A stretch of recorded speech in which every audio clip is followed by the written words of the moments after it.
Bismillahirrahmanirrahim. Assalamualaikum warahmatullahi wabarakatuh. Alhamdulillahirabbil alamin wa bihi nasta'inu ala umurid dunya waddin. Asyhadu an la ilaha illallah wahdahu la syarikalah wa asyhadu anna Muhammadan abduhu wa rasuluh. Allahumma shalli ala sayidina Muhammad wa ala alihi wa sahbihi wa mawalah. Alhamdulillah anak-anakku sekalian, kita dapat berjumpa pada pagi hari ini di mana kita kedatangan tamu Pak Mufti Subiantoro. Beliau adalah dari dunia usaha, dunia industri yang membantu SMK Ketintang untuk melaksanakan kegiatan yang berhubungan dengan TKJ, ya, teknik komputer dan jaringan. Nah, pada kesempatan pagi hari ini beliau akan memaparkan bagaimana sih sebenarnya TKJ itu di dunia usaha dan dunia industri, seperti apa perannya. Nah, tanpa memperpanjang waktu lagi, kami persilakan untuk Pak Mufti menyampaikan materinya. Terima kasih. Assalamualaikum warahmatullahi wabarakatuh.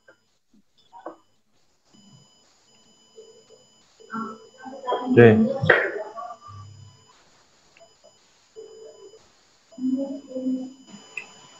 Oke, baik. Sudah kelihatan Pak Anwar ya? Sudah, monggo. Siap. Ini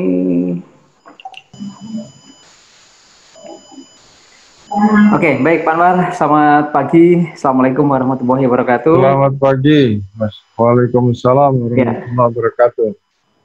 Ya, baik. Anak-anak, adik-adik ibu sekalian, senang sekali pagi ini bisa ketemu, bisa memberikan materi buat sharing.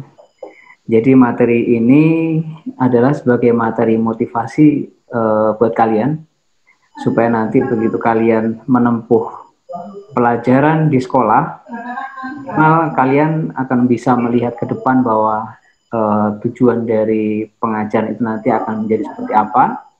Kemudian kalian harus mengambil sikap seperti apa, dan kira-kira wawasan kedepannya nanti seperti apa. Nah, judul dari presentasi ini saya kasih nama komputer jaringan dalam industri. Karena apa? Karena di dalam dunia industri sekarang sudah tidak bisa lepas lagi dari dunia komputer. Begitu Pak Anwar kira-kira. Oke, ini sedikit tentang saya. Nama saya Mufti Subiantoro. Saya kebetulan bekerja di PT Spektrum Indowibawa Surabaya sebagai Technical Training dan R&D Manager. Kemudian pengalaman networking, saya sudah mulai terjun di dunia jaringan ini sudah mulai tahun 1999. Ya. Selanjutnya, ini sedikit tentang Spektrum, bahwa kalian bisa akses website Spektrum di www.spektrumindo.com, di mana Spektrum ini bergerak di bidang distributor, reseller, wireless, dan router equipment. Kami juga punya internet service provider.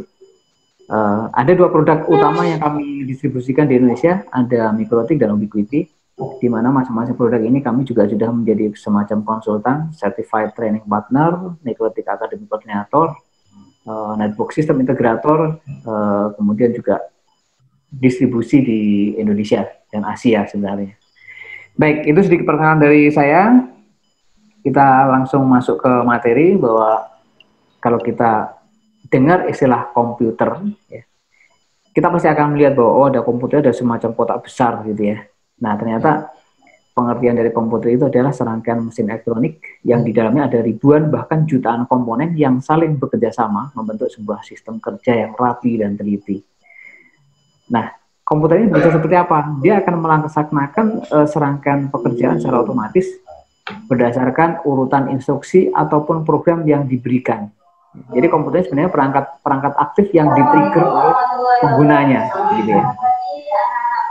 Sistem komputer itu dibagi menjadi 3 kategori. Jadi ada hardware, ada brainware, ada software, di mana masing-masing menjadi satu kesatuan yang tidak bisa dipisahkan. Gitu ya. Jadi ada hardware-nya, ada software-nya, dan ada brainware-nya. Di mana hardware-nya ada perangkat kerasnya, kemudian software-nya adalah yang untuk mengoperasikan hardware-nya, Brainware ini adalah operatornya dan yang mendesain. Jadi 3 komponen ini menjadi satu kesatuan yang tidak bisa dipisahkan. Selanjutnya di dalam komputer ada semacam arsitektur. Jadi kalau kita lihat arsitektur komputer itu di dalamnya ada CPU, ada RAM, ada ROM, ada input, ada output. Dimana masing-masing bagian ini itu akan bekerja saling menunjang. Berikutnya hardware komputer. Kalau kita lihat saat kita berhadapan dengan komputer ada banyak hardware yang kita temukan. Jadi ada CPU, ada monitor, ada keyboard, ada mouse, kemudian ada juga nanti mungkin ada perangkat input output, printer dan sebagainya. Di mana semua hardware itu digunakan untuk menunjang kinerja dari apa yang kita inginkan. Ya. Nah, ada CPU, Central Processing Unit, di mana CPU ini adalah kotak yang berisi berbagai komponen elektronik yang digunakan dalam memproses data. Ya. Jadi CPU ini adalah merupakan otaknya komputer ya, jadi otaknya komputer. Lalu ada media penyimpan. Di dalam komputer kita akan temukan yang namanya RAM. Ya. Jadi media penyimpan ini bisa berupa RAM, bisa berupa hard disk, gitu ya. Bisa juga berupa eksternal hard disk, mungkin berupa USB flash, ada MMC, ada compact flash dan sebagainya. Jadi di sana ada semacam untuk menyimpan cache memori, ada RAM, ada hard disk, ada USB flash, ada CD, ada DVD dan sebagainya. Yang mana fungsi dari semua media ini digunakan untuk menyimpan, baik itu menyimpan untuk penyimpanan permanen ataupun menyimpan untuk penyimpanan sementara. Lalu ada input device. Jadi perangkat input device ini juga masih dalam kategori perangkat keras yang digunakan untuk memasukkan data dan instruksi. Contohnya ada keyboard, ada mouse, ada mikrofon, ada webcam, ada kamera, ada scanner dan lain-lain.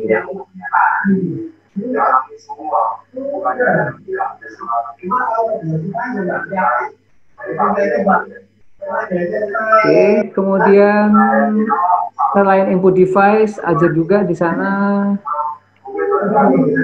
output device, di mana output device ini fungsinya adalah untuk menampilkan informasi pada satu atau banyak user, ya, seperti monitor, printer, speaker, dan lain-lain. Jadi intinya perangkat output device ini digunakan untuk menampilkan hasil proses dari komputernya. Ya. Berikutnya, kalau kita lihat di lapangan, ada banyak kategori komputer ya. Ada yang namanya personal computer, ada namanya mobile computer dan mobile device, ada namanya game console, ada namanya server, ada mainframe, ada superkomputer, ada embedded komputer. Ya. Jadi ini macam-macam komputer yang akan kita temukan nanti di lapangan. Ya. Jadi dimanapun tempatnya, komputer itu akan dibagi menjadi beberapa kategori seperti ini. Ya. Contoh misalkan, ada personal computer. PC dan kompatibel menggunakan sistem operasi Windows atau Linux, biasanya seperti itu yang kita temukan di lapangan. Ada juga Apple, di mana mereka memproduksi perangkat ini dengan menggunakan operasi sistem Macintosh ya, atau macOS. Mereka adalah dua kategori personal computer yang ada di pasaran yang sering kita temukan. Lalu ada lagi personal mobile computer dan mobile device. Ini yang sering kita temukan adalah berupa notebook ya, atau laptop ya. Jadi sifatnya portable, cukup kecil, sesuai untuk ditaruh pada pangkuan. Ya. Jadi ini adalah laptop yang sehari-hari kita temukan dan kita lihat. Ada juga di sana yang masih dalam bentuk handheld, ada tablet PC. Jadi sifatnya dia portable, cukup kecil dan sesuai untuk ditaruh pada pangkuan. Disebut juga dengan laptop komputer ya. Laptop komputer juga masih dalam kategori laptop. Ini umumnya lebih mahal dari komputer desktop dengan kemampuan yang sama. Tapi mereka mendesain perangkat ini lebih kecil ya, lebih kecil, jadi lebih compact dibandingkan dengan laptop. Ada juga PDA, ya, PDA hampir sama seperti fungsi dari HP, tapi di sana ada beberapa fungsi organizer personal seperti kalender, ada appointment book, ada address book, ada kalkulator, notepad dan sebagainya yang biasanya dipakai untuk kebutuhan-kebutuhan administrasi dan pencatatan-pencatatan gitu ya, jadi yang namanya PDA. Kemudian yang saat ini lagi banyak sekali dipakai orang adalah smartphone, yaitu telepon dengan kemampuan internet ya, atau internet enable dan memiliki fitur sama seperti PDA bahkan lebih canggih sekarang. Jadi smartphone yang saat ini sudah ada di pasaran itu sudah sangat canggih, kemampuannya bisa melebihi dari fungsi dari sebuah PDA, hanya sebuah PDA. Bahkan ini bisa disamakan dengan kemampuan sebuah laptop, bahkan prosesornya pun sudah setara dengan prosesor yang ditanam di laptop-laptop reguler, gitu ya. Jadi laptop-laptop sudah didesain sedemikian rupa sehingga kemampuan dari smartphone ini sudah sama bahkan melebihi dari kemampuan sebuah laptop. Ya, jadi bahkan ada saat ini yang memproduksi smartphone ini di mana prosesornya jauh lebih tinggi speknya di atas rata-rata prosesor yang digunakan untuk laptop, gitu ya. Berikutnya komputer server. Jadi kalau kita lihat mungkin nanti adik-adik jalan-jalan ke data center atau mungkin ke perusahaan-perusahaan besar, kalian akan menemukan yang namanya komputer server. Ada yang namanya komputer mainframe, ada juga namanya komputer superkomputer. Apa bedanya? Komputer server ini mengontrol akses ke sumber jaringan dan menyediakan penyimpanan terpusat. Jadi biasanya ini kemampuan hardware-nya di atas rata-rata yang digunakan pada personal PC atau PC ya, personal komputer atau PC.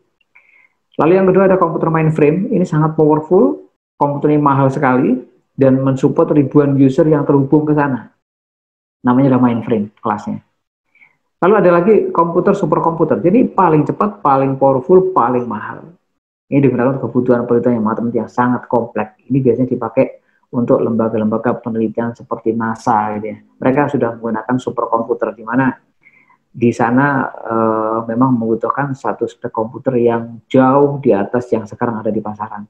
Jadi mereka mendesain sedemikian rupa sehingga perangkatnya itu menjadi sangat powerful. Berikutnya, ada yang disebut dengan embedded. Jadi komputer ini untuk tujuan khusus yang berfungsi sebagai komponen pendukung produk raksasa, contoh misalkan produksi otomotif. Ya. Jadi di dalam produksi otomotif sekarang ini, semua kontrolnya sudah elektronik, di mana komponen elektronik ini didesain sebuah komputer mini yang disebut dengan embedded system, di mana embedded system ini adalah sebuah komputer yang didesain untuk fungsi khusus dan ditanam di sebuah perangkat khusus, contoh misalkan di mobil, gitu ya. Jadi mobil ini akan diatur secara elektronik. Jadi seberapa besar bensin yang dikeluarkan, kemudian seberapa besar angin yang boleh masuk ke dalam pembakaran, itu pengaturannya sudah menggunakan komputerisasi. Ya. Lalu penggunaan komputer, kalau kita lihat sampai saat ini mungkin komputer ini yang paling banyak digunakan untuk ngetik ya, untuk ngetik, untuk main game dan sebagainya. Tapi ternyata seiring dengan berkembangnya teknologi ini, komputernya sudah merambah ke semua kehidupan masyarakat. Jadi contoh misalkan di dunia pendidikan, pastilah kalau misalnya kita sekolah, laptop ini sudah menjadi kebutuhan wajib gitu ya. Jadi untuk bikin laporan, bikin tugas dan sebagainya, entah itu menggunakan PC atau pakai laptop, ini mutlak dibutuhkan untuk apa? Untuk menunjang pembikinan laporan, pembikinan semacam karya ilmiah dan dipakai untuk mencari materi pembelajaran dan sebagainya. Di dunia keuangan juga sudah menggunakan komputerisasi, apalagi dengan uang miliaran, jutaan, kemudian rekaman dari sekian banyak nasabah yang perlu didokumentasikan, diatur dalam sebuah database, ini juga perlu komputer. Tidak mungkin itu bisa dilakukan dengan cara manual, dengan cara mencatat di dalam kertas, gitu ya. Jadi di keuangan ini sudah digunakan cukup lama untuk perhitungan dan sebagainya, perkalian, pembagian, persentase dan sebagainya sudah digunakan di sana. Ya. Lalu kepolisian, ini juga sudah menggunakan komputerisasi.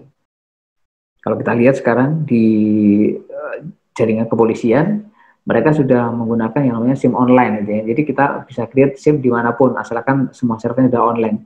Jadi data kita dibaca dari Jakarta pun, yang database-nya misalkan di Surabaya, kita bisa melihatnya. Ya.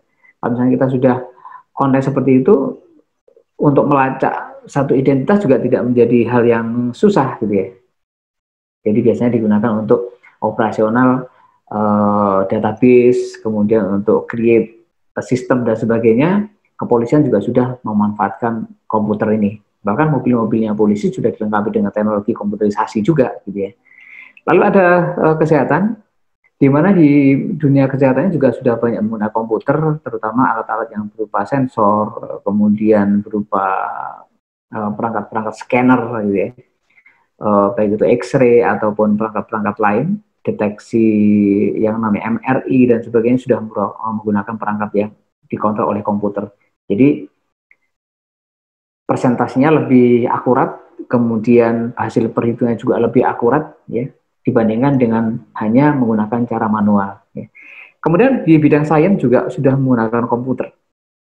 Penelitian, kemudian riset-riset, tanpa adanya komputer kita tidak akan bisa menghasilkan satu hasil yang akurat.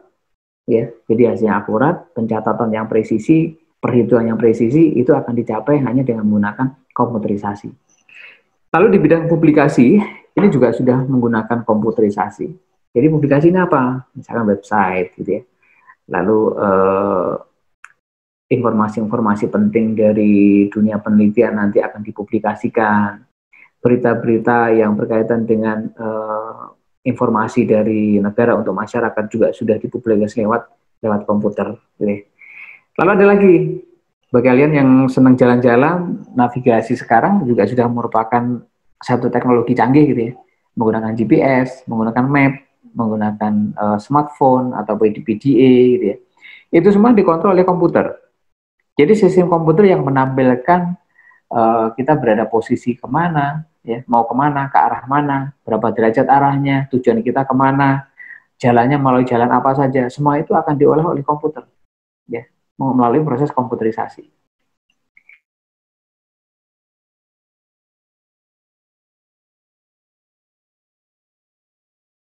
Semua robot itu dikontrol oleh sistem komputer, sehingga pengelasan, pemotongan, pemasangan, spare part itu semuanya sudah dilakukan oleh mesin, sehingga hasilnya bisa akurat, presisi, dan acek gitu ya. Artinya acek apa?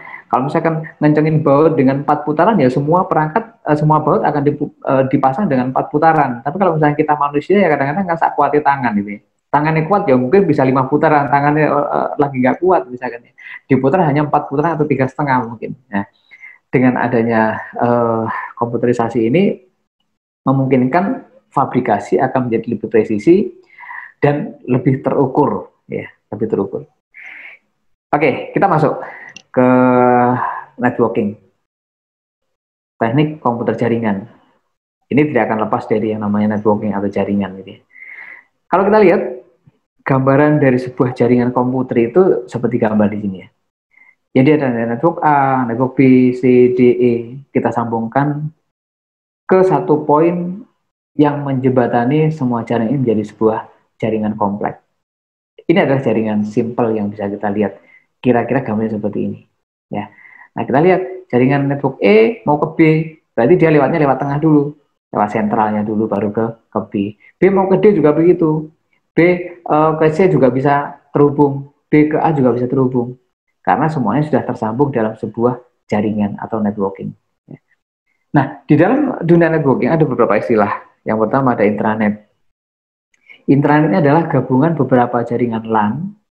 Ada subnet IP private, skala relatif kecil ya, jaringannya dalam bentuk jaringan kecil, dikelola untuk membuat sebuah grup koneksi antar LAN. Nah, aksesnya terbatas untuk grup tertentu, misalkan sekolah gitu ya. SMK Ketintang mempunyai LAN, berarti yang bisa mengakses di sana hanya orang-orang yang berada di dalam sekolah itu, yang tersambung ke dalam jaringan sekolah itu. Gitu ya. Ini adalah namanya intranet. Yang kedua ada namanya intranet, contohnya misalkan. Jadi intranet ini bisa kita bangun menggunakan satelit, bisa kita bangun menggunakan kabel, bisa kita bangun menggunakan wireless. Itu adalah medianya. Tapi sifat jaringan dari intranet ini adalah menghubungkan satu tempat atau beberapa tempat, apapun medianya ya, bisa berupa bisa berupa wireless, bisa berupa kabel, fiber optik, tapi semua jaringan itu masih dalam otonomi satu institusi. Contoh misalkan SMK Ketintang. Ada masing-masing jurusan punya jaringan sendiri-sendiri, kemudian dijadikan satu, disambungkan menjadi satu sebuah jaringan besar. Itu namanya adalah jaringan intranet. Contoh misalkan nanti SMK Ketintang mungkin buka di Irian misalkan ya, atau mungkin di Kalimantan buka SMK Ketintang 1 dan 2 dan sebagainya.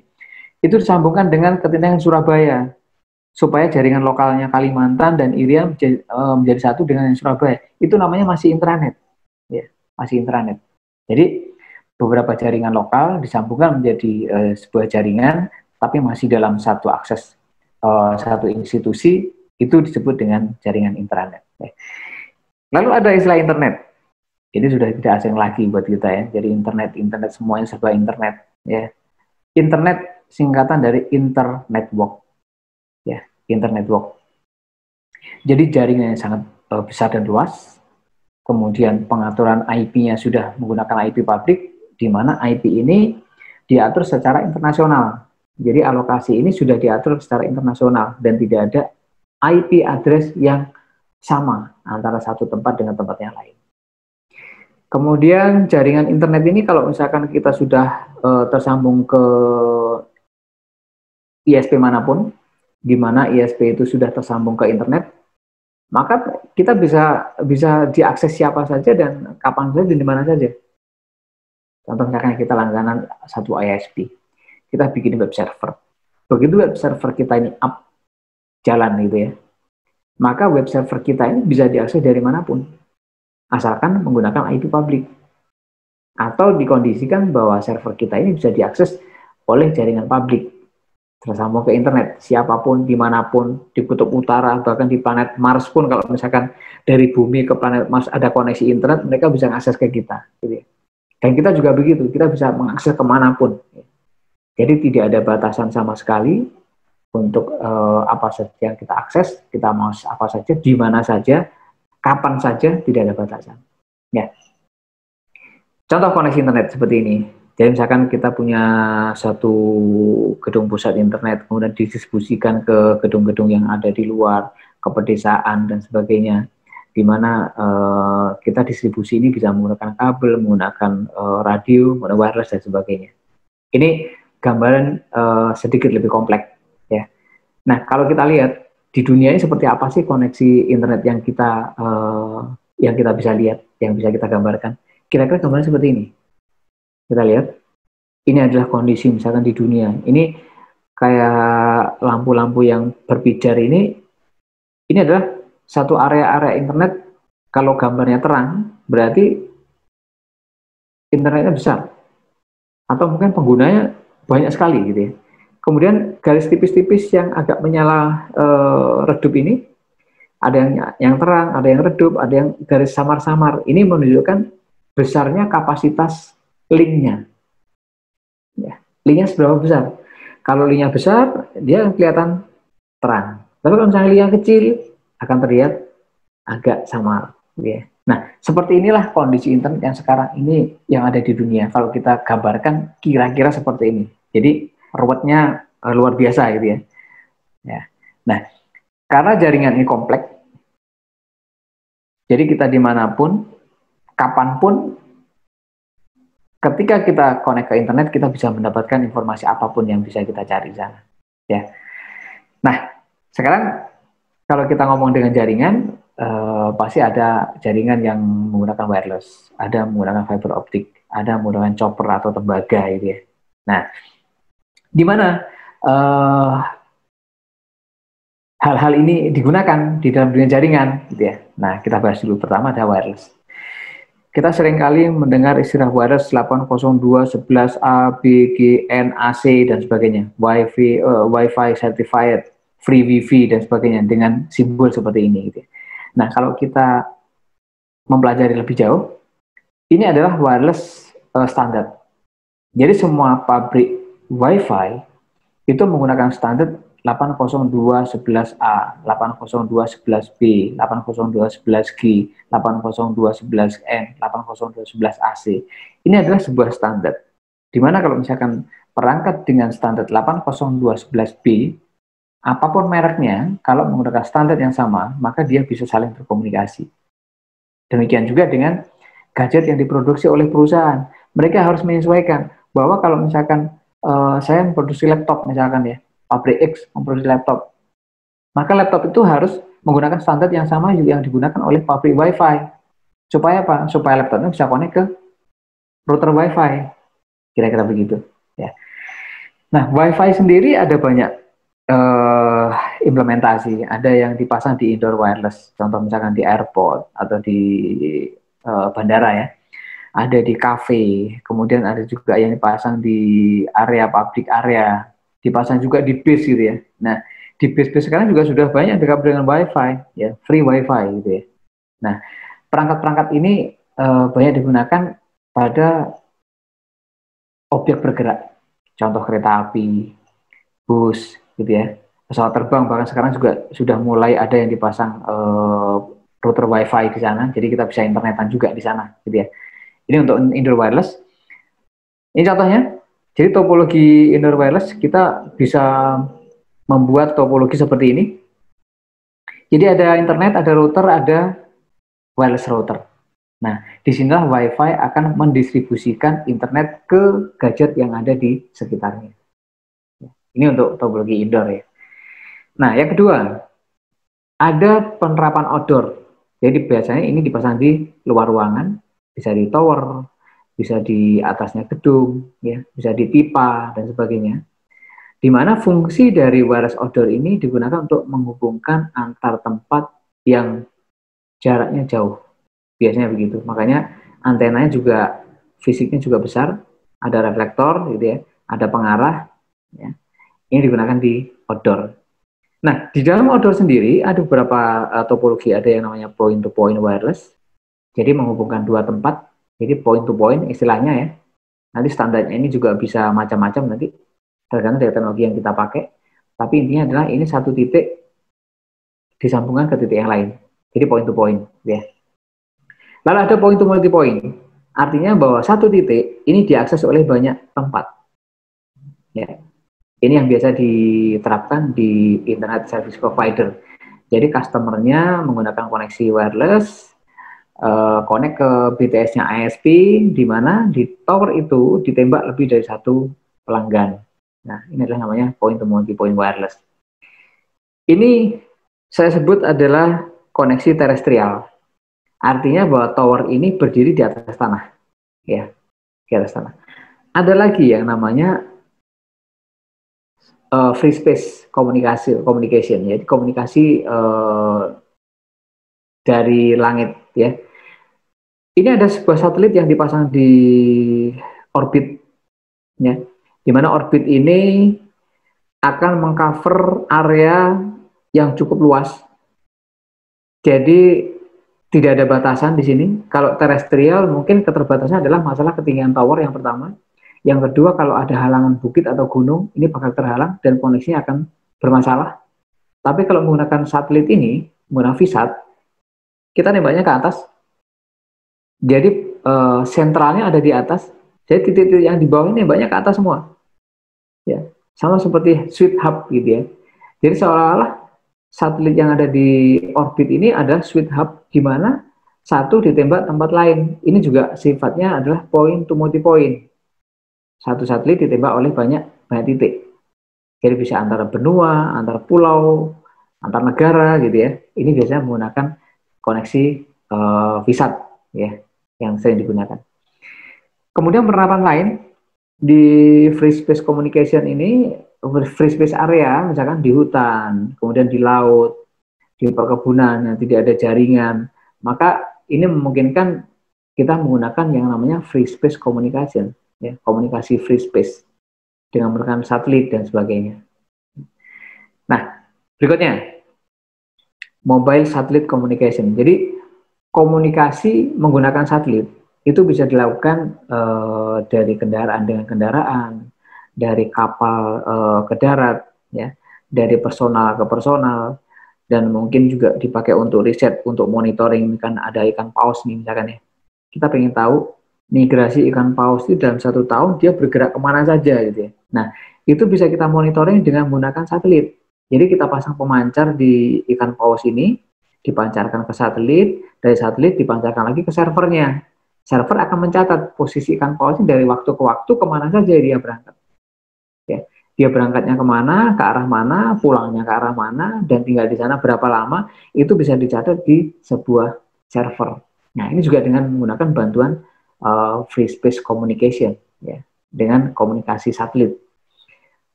Kemudian di dunia militer ini sudah tidak asing lagi, jadi kalau misalkan tentara ini mau kemana saja, di ujung hutan ataupun ujung padang pasir gitu ya, tidak ada GSM, jangan khawatir. Kenapa? Karena perangkat yang digunakan ini komunikasi dengan satelit, ya, dengan satelit. Termasuk kalau kita mau tracking, kita kirim barang, misalkan dari Surabaya ke Jakarta, menggunakan kontainer. Nah, kita pengen monitoring. Jam sekian, hari ini, kendaraan posisi ada di mana. Nah, itu bisa di-tracking dengan menggunakan komunikasi satelit seperti ini. Ya. Nah, berikutnya, ini adalah wireless installation. Jadi kalau misalkan kita berbicara tentang perangkat terestrial, radio terestrial, biasanya perangkat radio itu dipasang di tower, ya. Ini contohnya. Jadi instalasi wirelessnya seperti ini, antena-antena yang modelnya seperti ini, gedenya juga seperti ini, ada yang besar, ada yang kecil, gitu ya. Ada yang modelnya seperti piring, ada yang seperti tongkat, gitu ya. Ada yang kotak dan sebagainya. Itu ada variasi-variasi produk yang akan kita temukan nanti di lapangan. Lalu ini instalasi untuk VSAT, Free Space Communication atau komunikasi pakai VSAT, itu antenanya juga dipasang di tanah gitu ya. Tapi menghadap ke satelit, ke atas ya, ke orbit satelitnya berapa derajat. Nah, nanti kalau misalnya kalian bekerja di satu provider VSAT, kalian akan diajari caranya pointing bagaimana, cara ngarahkannya bagaimana. Bahkan juga ada dipasang di kapal Sitel. Nah, ini salah satu merek yang biasa kita gunakan di kapal ya. Ini adalah untuk komunikasi satelit ya. Berikutnya ada fiber optik. Nah, saat ini juga sudah mulai banyak digunakan. Kenapa? Fiber optik ini kapasitasnya tinggi dibandingkan wireless dan kabel tembaga ya. Kapasitasnya juga cukup besar. Kemudian harga kabelnya juga relatif murah dibandingkan dengan kabel tembaga, gitu ya. Kemudian ini adalah contoh aktivitas untuk instalasi cabling. Ini kalau yang lihat di sebelah kiri ini adalah proses penyambungan kabel fiber optik. Yang bawah ini adalah proses penarikan kabelnya. Yang kanan juga begitu, proses penarikan kabel.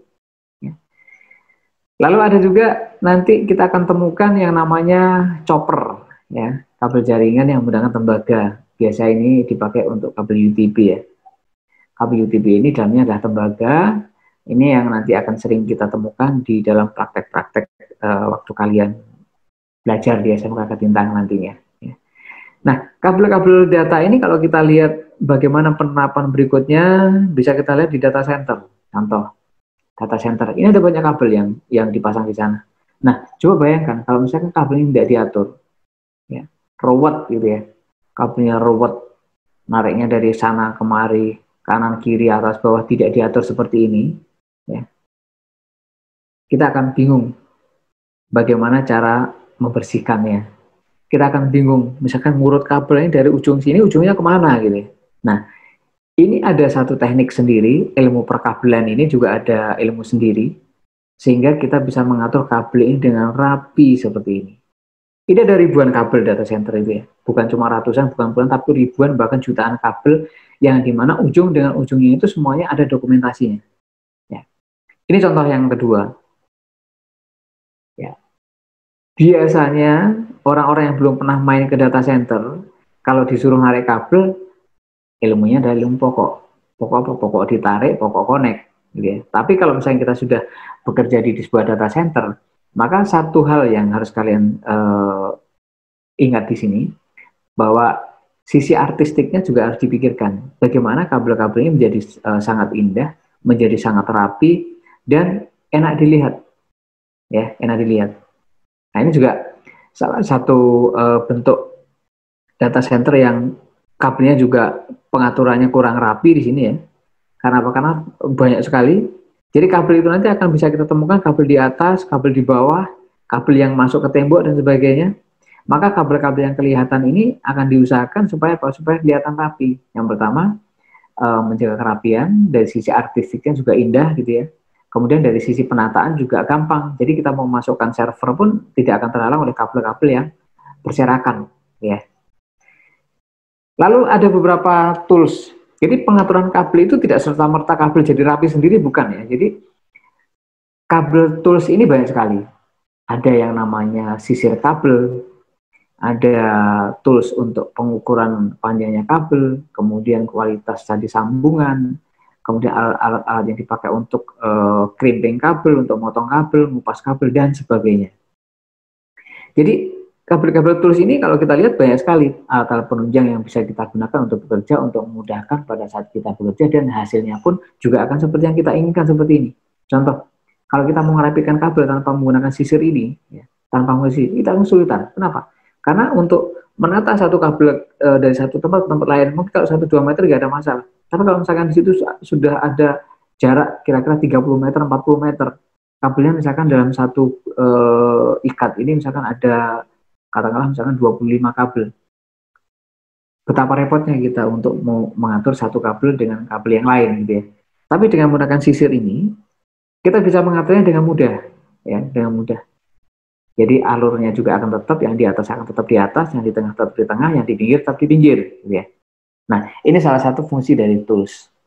Nah, dari apa yang sudah saya jelaskan di sini, sekarang pertanyaan adalah, setelah lulus TKJ mau kerja di mana? Gitu ya. Nah, ini yang kadang-kadang adik-adik yang sudah lulus itu menjadi bingung. Jadi kalau misalnya pertama tidak diberikan motivasi seperti ini, mereka akan bingung. Wah, saya nanti kalau misalnya sudah lulus dari TKJ, mosok saya kerjain narik kabel, Pak. Nah, dari apa yang saya jelaskan di depan, itu kan banyak sekali kesempatan kerja. Ada orang narik kabel pun ada ilmunya gitu. Jadi bukan cuma sekedar narik kabel pakai tangga, enggak. Intinya adalah semua bidang pekerjaan itu ada ilmunya. Ya. Kebetulan kalian masuk ke dunia TKJ, teknik komputer jaringan, kalian belajar dari TKJ ini, kalian kembangkan lagi hal-hal lain yang berkaitan dengan TKJ, banyak sekali dan tidak ada batasan hal-hal yang berkaitan dengan TKJ. Contoh misalkan tadi yang saya jelaskan, ada kabel, penarikan kabel. Nah, ternyata penarikan kabel itu tidak hanya narik dan narik, ya. Tapi ada ilmunya, bagaimana caranya kita merapikan kabel, bagaimana caranya kita nyambung kabel, bagaimana caranya kita menata kabel ini supaya kelihatan benar-benar rapi dan kelihatan profesional gitu ya. Nah, itulah hal-hal yang kalian menjadi profesi akhirnya nanti. Jadi dari dunia TKJ kalian menjadi ahli kabel, tapi ahli kabel yang sebenarnya, bukan cuma sekedar ilmu pokok. Ini pokoknya connect atau pokoknya nyambung atau pokoknya ditarik gitu ya.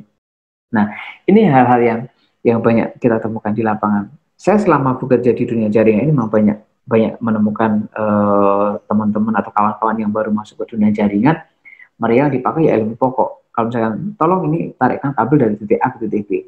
Dia ditarik aja. Setelah ditarik, diapain? Nggak tahu dia.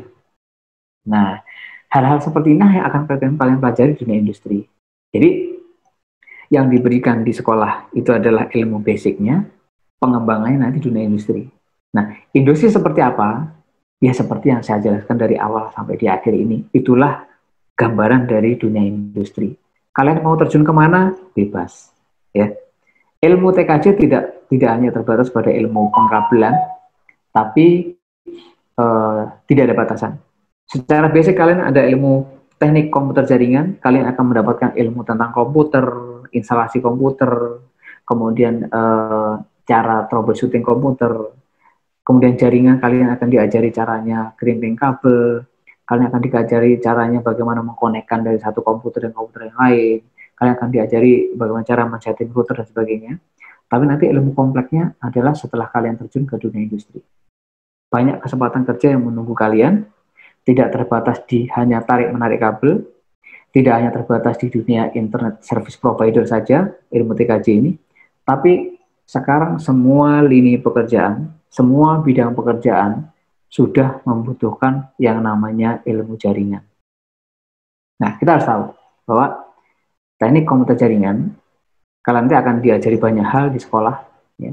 Jadi hal-hal yang berkaitan dengan tools-tools yang harus kalian kuasai untuk bisa menjalankan fungsi kalian sebagai orang TKJ. Contoh, komputer jaringan. Selain kalian diajari caranya mengoperasikan komputer, kalian juga diajari caranya install. Selain kalian nanti akan diajari caranya mendesain jaringan, kalian juga akan diajari caranya bagaimana membuat jaringan yang rapi. Ya. Nah, apa yang saya jelaskan ini adalah sebuah wawasan supaya nanti kalian pada saat belajar memiliki sebuah motivasi bahwa oh ternyata dunia TKJ ini bisa terjun kemanapun. Ya, bisa terjun kemanapun. Kalian bekerja di rumah sakit ada jaringan komputer. Betul apa tidak? Ya, betul ya. Kalian ke perkebunan canggih yang besar, di sana ada jaringan komputer. Mungkin penyiraman tanamannya sudah komputerisasi, gitu ya. Kalian masuk ke pabrik, di sana ada komputer, ada jaringan komputer. Kalian masuk ke bengkel, di sana bengkel sudah ada komputerisasi. Ya, ada scanner yang berbasis komputer juga. Jadi scanner ini digunakan untuk scanning apa kerusakan mobil ini, itu sudah komputerisasi semua. Ya. Kemudian alat las pun sekarang juga sudah yang menggunakan CNC, itu juga komputerisasi. Kemudian di dunia perkayuan, mebel, perangkat mebel yang sekarang canggih sudah komputerisasi, kita hanya tinggal setting di komputernya, alatnya akan jalan sendiri. Ya.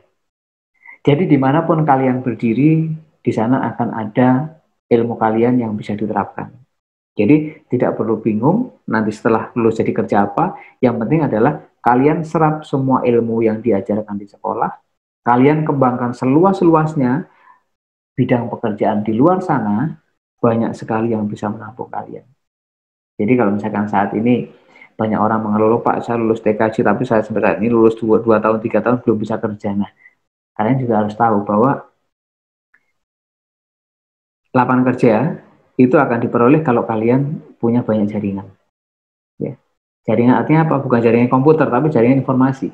Contoh, misalkan ada informasi dari dunia industri, oke, ini pabrik A ini butuh pekerja, butuh staff, speknya seperti ini. Nah, kalau misalnya kalian tidak punya jaringan ke perusahaan yang membutuhkan karyawan, kalian tidak akan bisa mendapatkan informasi lowongan kerja, gitu ya. Nah, jadi buka hati kalian seluas-luasnya, buka pikiran kalian luas-luasnya, mindset kalian dibuka seluas-luasnya untuk bisa menerima informasi dari manapun dan kapanpun.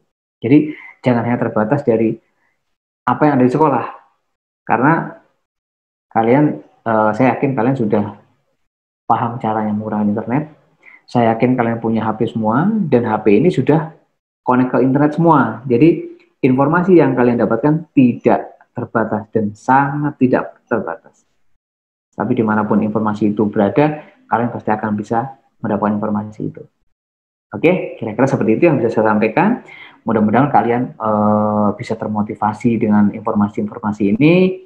Nanti kalau misalkan ada kesempatan lain, kita akan sharing lagi hal-hal lain yang bersifat lebih teknis, atau mungkin kita bisa ulang lagi nih. Supaya apa? Supaya kalian, motivasi kalian itu kan biasanya naik turun ya. Pada saat kalian down, ini harus dinaikkan lagi motivasinya. Gitu ya. Oke, begitu kira-kira. Terima kasih atas perhatiannya. Sukses buat kalian semua. Mudah-mudahan diberi kelancaran dalam menempuh sekolah, menempuh pelajaran, dan mengambil ilmu yang diberikan oleh sekolah. Assalamualaikum warahmatullahi wabarakatuh. Pak Anwar, waktu saya kembalikan. Terima kasih. Waalaikumsalam warahmatullahi wabarakatuh. Terima kasih Pak Mufti atas pemaparannya. Banyak sekali pengetahuan, juga informasi yang diberikan. Mudah-mudahan ini bisa diserap oleh siswi TKJ SMK Ketintang dengan baik. Namun kalau masih kurang atau masih belum terserap, sebagaimana kata Pak Muti tadi, bisa diulang kembali penjelasannya lain waktu. Ataupun nanti bisa, karena ini video atau pemaparan ini kita rekam, nanti bisa diputar kembali juga. Dan apabila nanti ada pertanyaan-pertanyaan yang ingin disampaikan, nanti bisa diajukan melalui Pak Anwar terlebih dahulu. Ya, demikian anak-anak yang saya sayangi semuanya. Terima kasih. Wabillahi taufiq wal hidayah. Wassalamualaikum warahmatullahi wabarakatuh. Waalaikumsalam.